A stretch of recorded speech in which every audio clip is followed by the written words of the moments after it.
And listening to Jimmy speaking earlier today in practice out at Daytona saying, it feels really different coming to Daytona this time around. We know he's retiring from full-time racing at the end of the year. How big would it be for him to go out and get a 500 victory in a week's time? Well, right now, Jimmy's watching this show, and he's seeing all those sevens adding up, and he's pretty excited about this.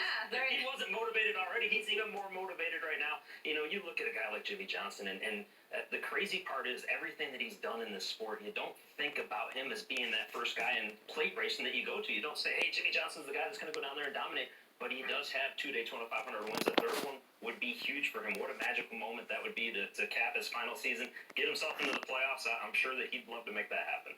Yeah, Regan, Jimmy's trying to figure out who came up with those stats, the lucky sevens. You think it was a reach? They're like, I think I might hire that guy because I like what he's thinking.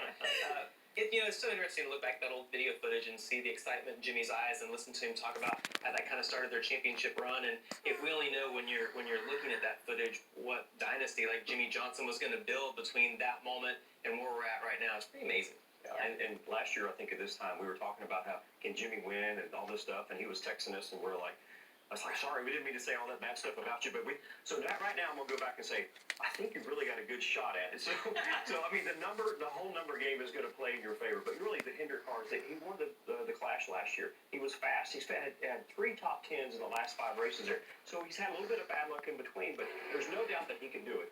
And being that this is going to be his last full season or last time making the Daytona 500, somehow that might relieve some things that, he just said, hey, you know what, just let it go and don't worry about some things. So I do feel like he's a favorite for a lot of people to go out there and win. He's just going to be pretty cool to see, and I think he'll be more relieved than any other Daytona 500 he's ever been to. So. And certainly he might have some extra motivation on his shoulders going into this 500.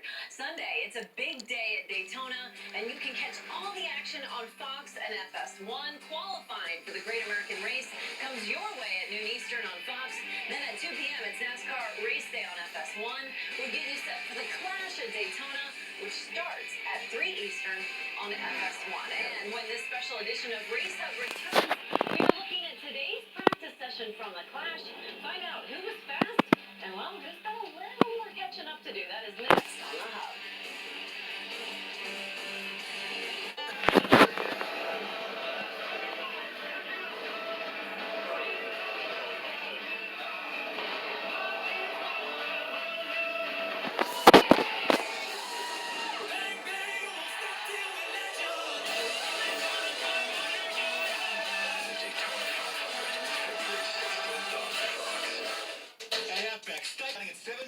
The Doritos Clash will be the first in like 2 more weeks. So the Doritos Clash for my Cup Series will be in 2 more weeks. Just want you to know that it's gonna be like 5 laps to Daytona, then qualifying for the 500 in the first, and then the first weekend in March is gonna be the new season is gonna be 17 cars, 12 races.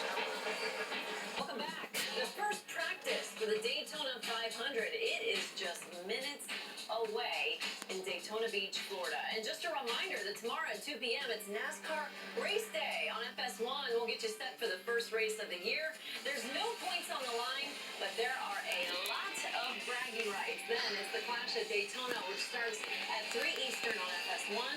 The racing season, it is officially here. And we have already had on-track action as well. Practice earlier today out in southern Florida. There's Clinton Boyer. He ended up 9th on the speed charts after today.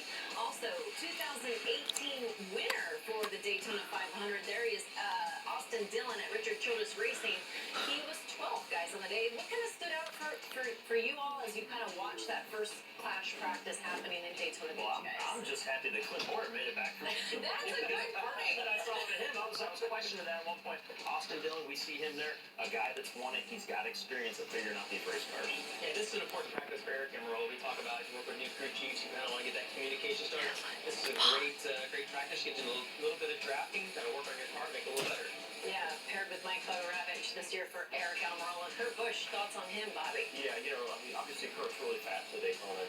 He comes in there and he talked a little bit about, well, we've